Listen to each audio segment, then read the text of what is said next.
नमस्कार दोस्तों, एक बार फिर से स्वागत है आपकी अपने YouTube चैनल पर। इस वीडियो में जो बात करने वाले वर्धमान महावीर ओपन यूनिवर्सिटी में जिन जिन स्टूडेंट जो जनवरी सेशन और जुलाई सेशन में एडमिशन ले रखा है, उन दोनों के लिए जो ये वीडियो है महत्वपूर्ण रहने वाला है। इस वीडियो में जो अपन खास जो टॉपिक जो कवर करने वाले वो पहले मैं बता देता हूँ। जो अभी जुलाई सेशन के जैसा कि रिजल्ट आ रहे हैं या फिर जनवरी सेशन का जो रिजल्ट आएगा, तो रिजल्ट किस प्रकार से आप चेक कर सकते हैं और जनरली जो प्रॉब्लम आ रही है रिजल्ट में जिन जिन स्टूडेंट के जो एनसी शो कर रहा है वो प्रॉब्लम सॉल्यूशन किस प्रकार से रहने वाला है, और किन्हीं के जो असाइनमेंट जमा करने के बावजूद या फिर थ्योरी के आधार पे भी असाइनमेंट के नंबर मिल रहे हैं लेकिन उनमें ज़ीरो नंबर शो कर रहा है, तो उनके लिए क्या रहने वाला है। और यदि हम रिजल्ट आने के बाद में फॉर्म जो रिवॉल्यूशन करवाए, जो रिवॉल्यूशन फॉर्म अप्लाई करे, तो उनका क्या प्रोसेस रहने वाला है, रिवॉल्यूशन फॉर्म के प्रोसेस के बारे में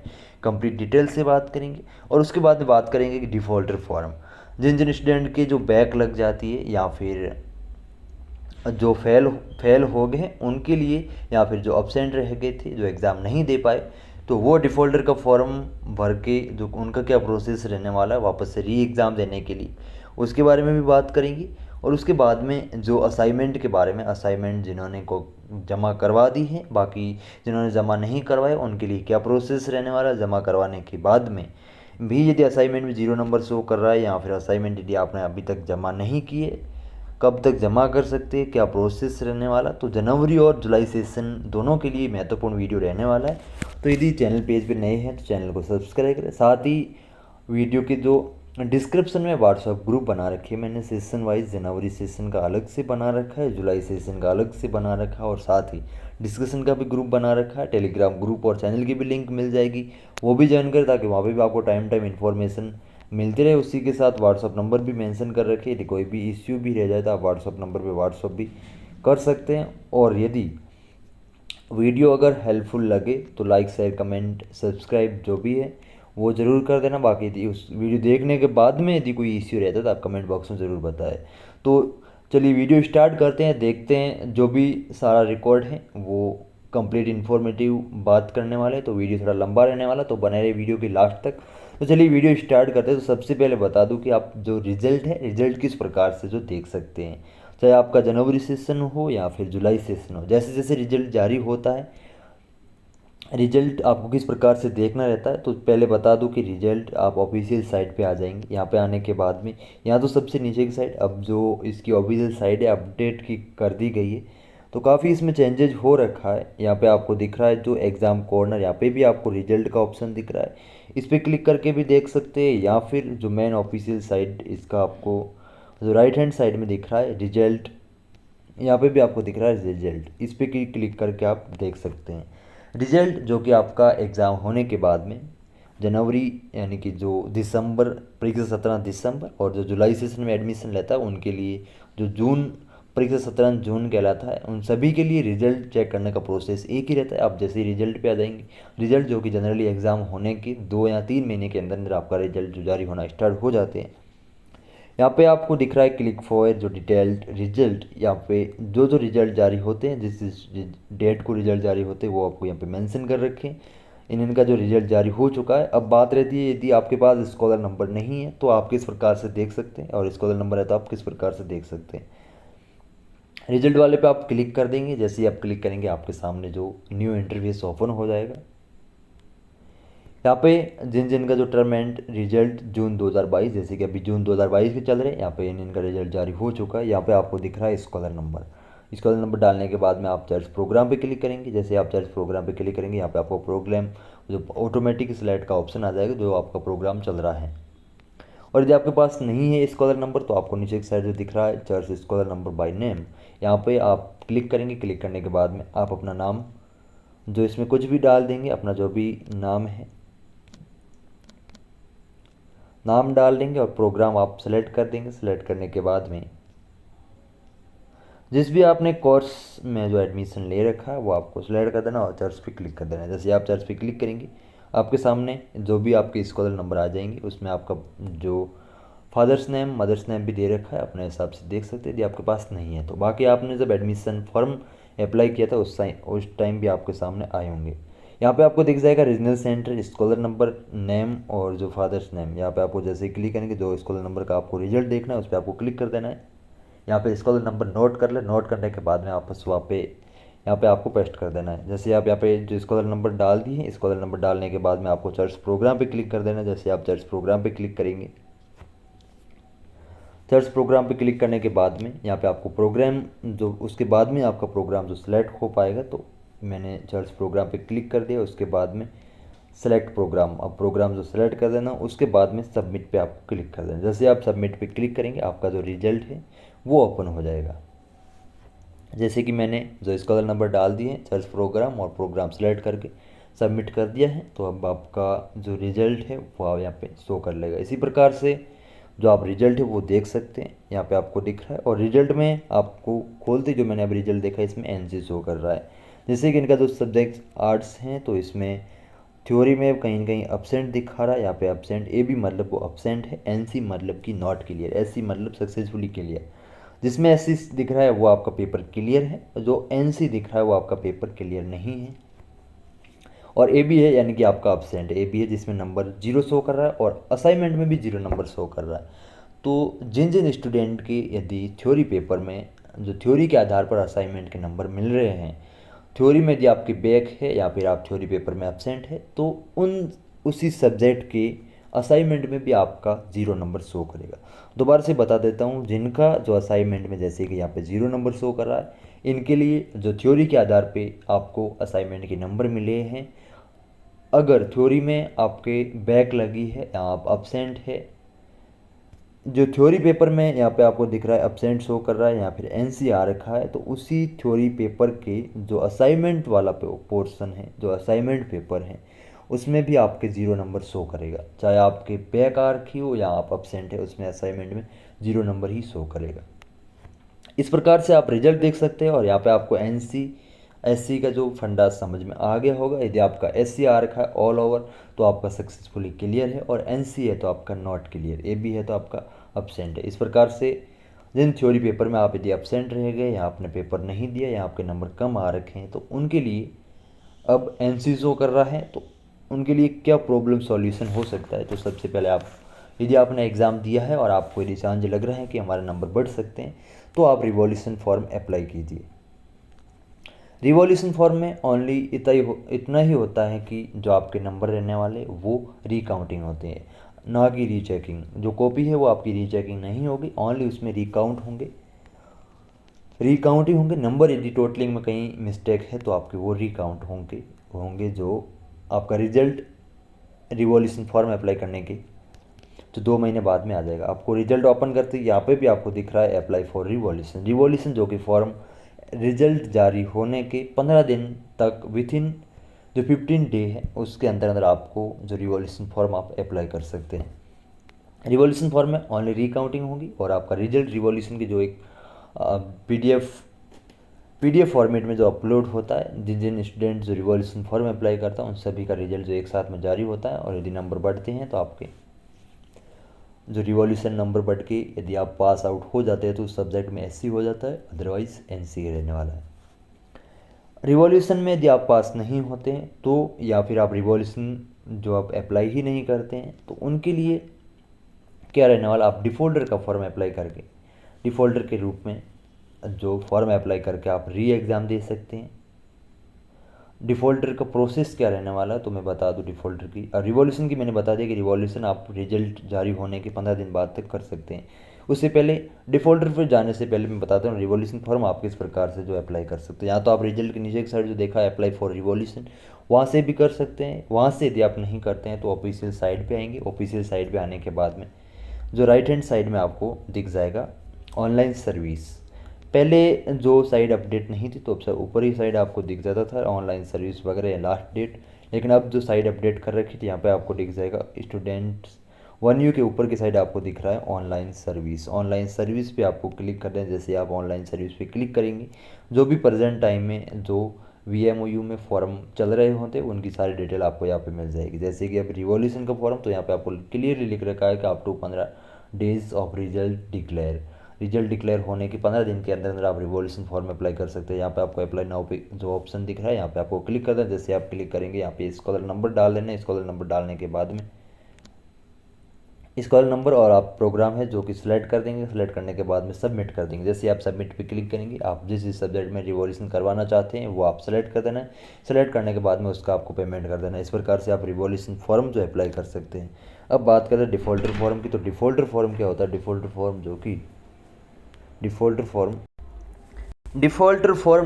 फॉर्म जब अप्लाई किया जाता है, यदि आपके रिजल्ट में एनसी शो कर रहा है, आपके रिजल्ट में बैक आ रखी है, एब्सेंट रह गए, तो उसके लिए वापस से आप जो यूनिवर्सिटी के जो पेपर है री एग्ज़ाम दे सकते हैं बिना जो अगले सेशन में विलम्ब किए। इसमें ये सबसे अच्छा सिस्टम है कि यदि आपकी सेकेंड ईयर चल रही है प्रेजेंट में और फर्स्ट ईयर का रिजल्ट जारी नहीं हुआ, उससे पहले भी जो यूनिवर्सिटी में प्रमोटरी के फॉर्म अप्लाई करवाए जाते हैं, तो यदि आपने प्रमोटरी फॉर्म अप्लाई कर दिया है, प्रमोटरी फॉर्म अप्लाई करने के बाद में रिजल्ट उसके बाद में जारी होता है और आप फर्स्ट ईयर में आपके बैक लग जाती है, तो जो सेकेंड ईयर है वो रनिंग सेकेंड ईयर चलते हुए के साथ में ही आप फर्स्ट ईयर में जो जो पेपर बैक रहे थे वो दे सकते हैं सेकेंड ईयर के साथ साथ में। ऐसा नहीं है कि आपका जो 1 साल या 2 साल का जो गैप रहेगा, गैप नहीं रहने वाला है। आप उसके साथ में ही जो डिफ़ॉल्टर का फॉर्म अप्लाई करके जो एग्ज़ाम दे सकते हैं, री एग्ज़ाम कर सकते हैं।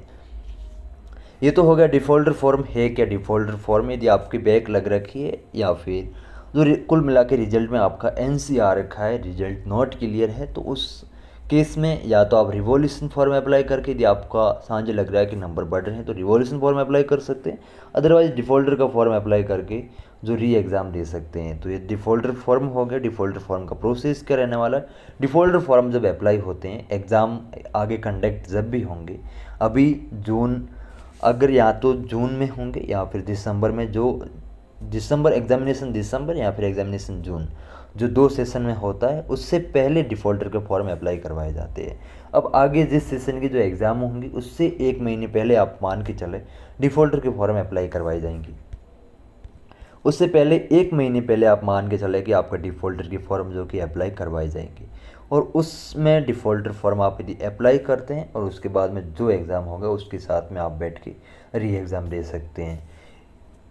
या फिर जो डिफ़ॉल्टर का फॉर्म आपने अप्लाई कर दिया है और रिवॉल्यूशन का भी फॉर्म अप्लाई कर दिया है, अब रिवॉल्यूशन का रिज़ल्ट या तो पहले आ सकता है या फिर बाद में आ सकता है। जो भी केस, यदि आपका रिवॉल्यूशन का रिज़ल्ट पहले आ जाता है और रिवॉल्यूशन में आपका पेपर यदि क्लियर हो जाता है तो आपको डिफ़ॉल्टर का एग्ज़ाम नहीं देना होता है। और यदि रिवॉल्यूशन में आपका पेपर जो अभी भी नॉट क्लियर शो कर रहा है, तो उस केस में आप डिफ़ॉल्टर का जो आपने फॉर्म अप्लाई कर रखा है तो डिफ़ॉल्टर का एग्ज़ाम दे सकते हैं। और डिफ़ॉल्टर का एग्ज़ाम भी हो गया और रिवॉल्यूशन का रिज़ल्ट अभी तक नहीं आया है, तो उसके बाद में डिफ़ॉल्टर का एग्ज़ाम आपने दे दिया और उसके बाद में रिवॉल्यूशन का रिज़ल्ट आता है, उसमें भी यदि पास होते हैं तो डिफ़ॉल्टर का रिज़ल्ट का कोई इफेक्ट नहीं पड़ता है। और यदि उस रिवॉल्यूशन में फेल हो जाते हैं तो आपका डिफ़ॉल्टर का रिज़ल्ट जो जारी होगा उसी के आधार पर आपका रहने वाला है। अभी बात कर लेते हैं असाइनमेंट में 0 नंबर। उसके लिए क्या कर सकते हैं आप? यदि आपका थ्योरी के बेस पे जो नंबर मिल रहे हैं उसमें आपके 0 नंबर शो कर रहे हैं, आपके थ्योरी पेपर में एनसी है तो उसी के असाइनमेंट में 0 नंबर शो कर रहा है। इस केस में आपका जब थ्योरी पेपर क्लियर हो जाएगा तो अपने आप असाइनमेंट में भी नंबर अपडेट हो जाएंगे। ये तो बात उनकी हो गई जिनके थ्योरी के आधार पे असाइनमेंट के नंबर मिलने वाले हैं। और उसी में भी यदि थ्योरी के आधार पे आपको असाइनमेंट के नंबर मिले हैं, पेपर आपका क्लियर हो रखा है, आपको लग रहा है कि असाइनमेंट में नंबर जो कम दे रखे हैं, तो उस केस में आप असाइनमेंट जो कि दोबारा रीजनल सेंटर जो भी आपका है वहाँ पे आप जाके ज़मा करवा सकते हैं।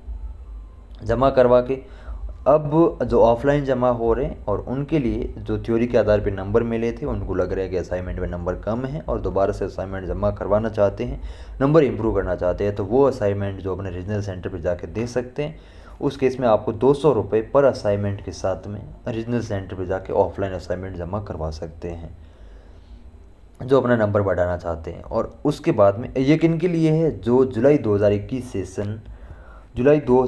सेशन तक जो आपके थ्योरी के आधार पे आपको नंबर मिले थे, 19 से लगाकर जुलाई 2021 के बीच में, जो बीच में पहले ऑनलाइन हुए थे लेकिन उसके बाद में जो सारा ही आपके थ्योरी के आधार पे असाइनमेंट के नंबर कर दिए थे, उनके लिए आप असाइनमेंट जो रीजनल सेंटर पे जाकर 200 रुपये पर असाइनमेंट दे के जमा करवा सकते हैं। लेकिन उसके बाद में बात रहती है जनवरी 2022, जनवरी 2022 या फिर इसके बाद में जिन्होंने भी जो एडमिशन ले रखा है, चाहे आपने प्रमोटरी फॉर्म अप्लाई किया हो या फिर फ्रेशर एडमिशन ले रखा हो, तो उनके लिए असाइनमेंट रीजनल सेंटर पे आपको ऑफलाइन जमा करवाने होंगे। जो असाइनमेंट प्रोसेस जो किस प्रकार से आपको बनाने हैं, कहाँ पे आपको जमा करवाने हैं, किस रीजनल सेंटर की किस रीजनल सेंटर पे जो आपका स्टडी सेंटर है कहाँ जो अलॉट हो रखे हैं, कहाँ पे जमा करवाने हैं, ऑलरेडी पहले से मैंने एक फुल इन्फॉर्मेटिव असाइनमेंट को लेकर बना रखा है कि किस प्रकार से आपको असाइनमेंट बनाने हैं, किस प्रकार से असाइनमेंट बनाते समय समय जो आपको क्या क्या सावधानियाँ रखनी रहेगी,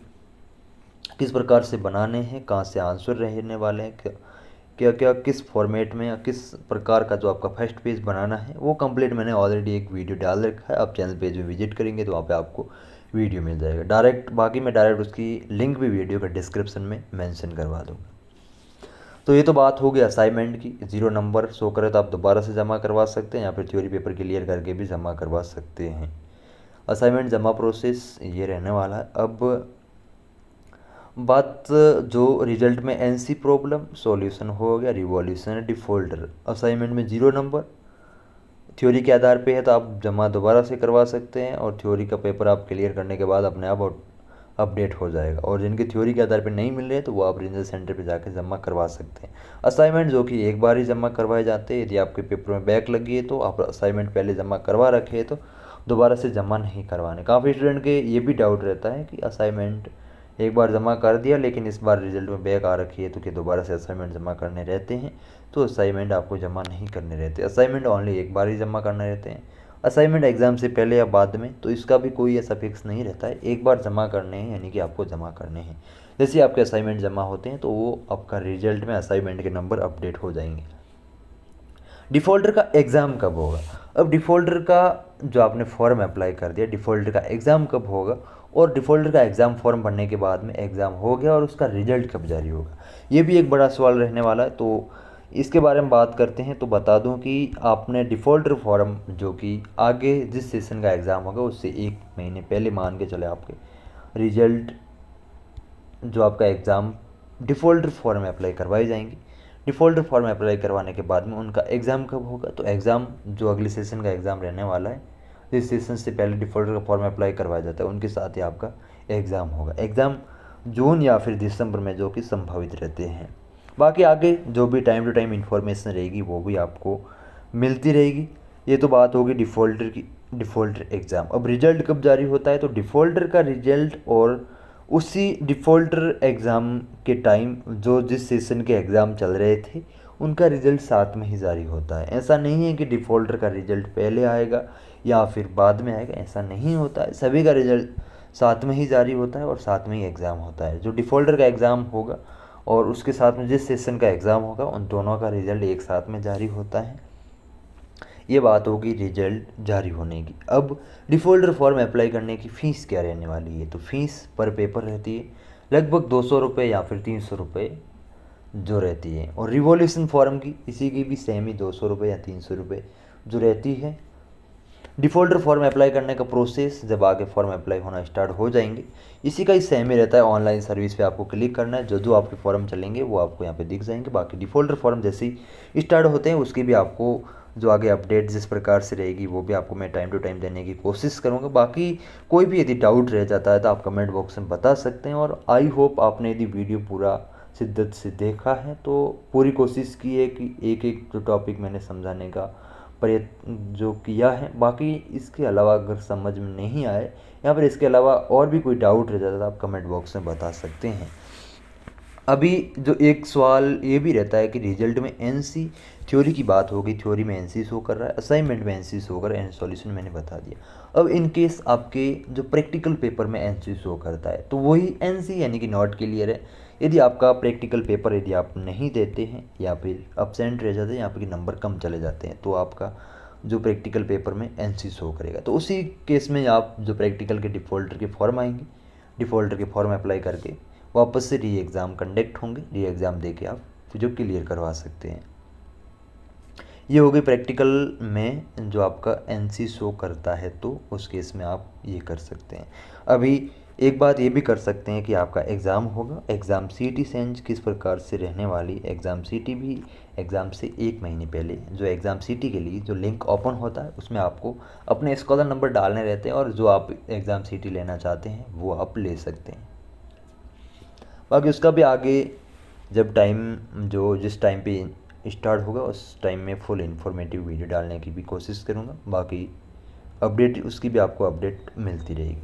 तो ये तो बात हो गई जनवरी जुलाई दोनों सेशन के लिए महत्वपूर्ण जानकारी। अब इसके अलावा कोई डाउट अगर है तो आप कमेंट बॉक्स में बता दें। बाकी मिलते हैं फिर नेक्स्ट वीडियो में, तब तक के लिए जय हिंद जय भारत।